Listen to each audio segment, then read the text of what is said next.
लिटो बनाउनको लागि फर्स्टमा हामीले सबै गेडागुडीहरूलाई राम्रोसँग केलाएर धोएर घाममा सुकाउनु पर्ने हुन्छ।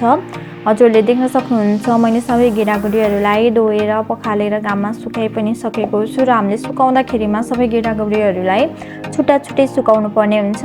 र यसरी सुकिसकेपछि अब हामीले सबै गेडागुडीहरूलाई छुट्टा छुट्टै भुट्नु पर्ने हुन्छ। सो हामीले सबै गेडागुडीहरूलाई एकै ठाउँमा मिसाएर भुट्दाखेरिमा कुनै छिटो पाक्ने हुन्छ भने कुनै ढिलो पाक्ने हुन्छ। त्यही भएर हामीले जहिले पनि लिटो बनाउँदाखेरिमा छुट्टा छुट्टै गेडागुडीहरूलाई भुट्नु पर्ने हुन्छ। सो मैले यहाँनिर भट्टलाई भुटिसकेँ। त्यसपछि मैले यहाँनिर राजमालाई भुट्न गइरहेको छु। सो हामीले आगोको फ्लेमलाई पनि विचार गर्दै भुट्नु पर्ने हुन्छ। धेरै आगो ठुलो गराउँदाखेरिमा पनि गेडागुडीहरू चाहिँ डढ्ने सम्भावना हुन्छ। त्यही भएर हामीले आगोको फ्लेमलाई मिलाउँदै भुट्नु पर्ने हुन्छ। त्यस पछाडि मैले यहाँनिर सुकेको बोडीलाई भुट्न गइरहेको छु। सो हजुरहरूले पनि यसरी नै आफूसँग कुन कुन गेडागुडीहरू एभाइलेबल छ यसरी नै मिलाउँदै भुट्नु होला। सो मैले यहाँनिर केराउलाई भुट्न गइरहेको छु।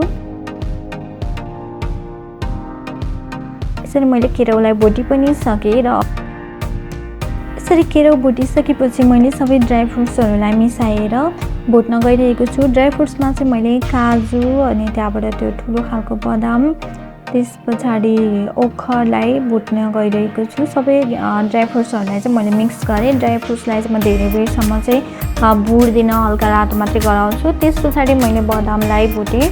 त्यस पछाडि अब मैले साबुदानालाई भुट्न गइरहेको छु। साबुदाना चाहिँ मैले सानो प्याकेटको 1 प्याकेट साबुदानालाई मिक्स गर्न गइरहेको छु भने अरू सबै गेडागुडीहरू चाहिँ मैले 1-1 पाउलाई लिएर भुटेको हो। त्यस पछाडि मैले यहाँनिर मुङको दाललाई भुट्न गइरहेको छु। सो मुङको दाललाई पनि यसरी मजाले भुट्ने, रातो रातो भइसकेपछि एउटा भाँडामा खनाउने। अब मैले यहाँनिर गहुँलाई भुट्न गइरहेको छु। सो गहुँ पनि रातो रातो भइसकेपछि भाँडामा खनाउने। हरूले गेडागुडी थपगढ गर्न पनि सक्नुहुन्छ। सो मैले यहाँनिर चाहिँ 11-12 थरी गेडागुडीलाई मिक्स गरेर लिटो बनाउन गइरहेको छु। सो यसरी हाम्रो चामल पनि भुटिसकेको छ। त्यस पछाडि मैले यहाँनिर चनालाई लिएको छु। सो चना पनि हाम्रो भुटेर रेडी भइसकेको छ। त्यस पछाडि मैले यहाँनिर मुसुरोको दाललाई भुट्न गइरहेको छु। सो यसरी हाम्रो मुसुरोको दाल पनि भुटेर रेडी भइसकेको छ। यसरी रेडी भएको मुसुरोको दाललाई पनि मैले बाटामा खनाइसकेको छु। त्यस पछाडि अब मैले यहाँनिर चामललाई भुट्न गइरहेको छु। सो चामल पनि रातो रातो भइसकेपछि एउटा भाँडामा खनाउने।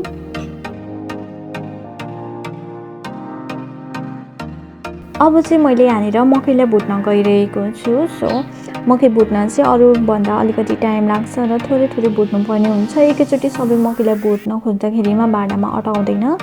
सो यसरी हाम्रो मकै पनि भुटेर रेडी भइसकेको छ। यसरी रेडी भएको सबै गेडागुडीहरूलाई मैले एउटा बाटामा खनाएको छु र यो सबै गेडागुडीहरूलाई हामीले मिक्स गर्नुपर्ने हुन्छ। सो यसरी मैले 2वटा चम्चाको सहायताले सबै गेडागुडीहरूलाई मिक्स गरेको छु। र यसरी मिक्स गरिसकेपछि अब हामीले यसलाई केही समय चाहिँ सेलाउन दिनुपर्ने हुन्छ। र यसरी सेलाइसकेपछि तपाईँहरूले आफ्नो घरमा मिक्सर छ भने मिक्सरमा पनि पिस्न सक्नुहुन्छ, नभए तपाईँहरूले नजिकै रहेको मिलमा लगेर पनि पिसाउन सक्नुहुनेछ।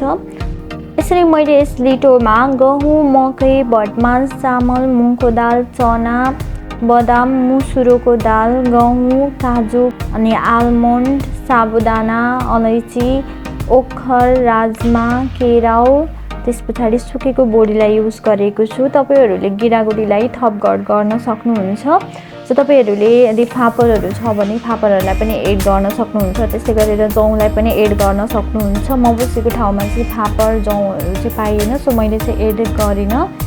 सो यसरी मैले सबै गेडागुडीहरूलाई चाहिँ 1-1 पाउ एड गरेको छु र ड्राई फ्रुट्सहरू चाहिँ मैले सानो प्याकेटको 1-1 प्याकेट अनि त्यहाँबाट साबुदाना पनि सानो प्याकेटको 1 प्याकेट साबुदानालाई भुटेर लिटो बनाउनको लागि रेडी गरिसकेको छु। यसरी हाम्रो गेडागुडीहरू पनि सेलाएर रेडी भइसकेको छ र अब यसलाई म मेसिनमा लगेर पिसाएर लिएर आउँछु। सो यसरी मैले मिलमा लगेर पिसाएर लिएर पनि सकेँ। हजुरहरूले देख्न सक्नुहुन्छ मसिनो बनेको छ, कति राम्रो बनेको छ। सो यसरी पिसेर ल्याउने बित्तिकै हामीले बट्टामा खनाएर राख्नु हुँदैन। यो तातो हुन्छ र पसिना निस्केर लिटो चाहिँ बिग्रिन्छ। सो यसलाई हामीले 1-2 घन्टाको लागि मजाले सेलाउन दिनुपर्ने हुन्छ र सेलाइसकेपछि हावा नछिर्ने बट्टामा खनाएर राख्नुपर्ने हुन्छ। सो यसरी नै हजुरहरूले पनि आफ्नो बच्चाको लागि लिटो रेडी गर्न सक्नुहुनेछ। Thank you so much for watching my videos. Bye bye, see you.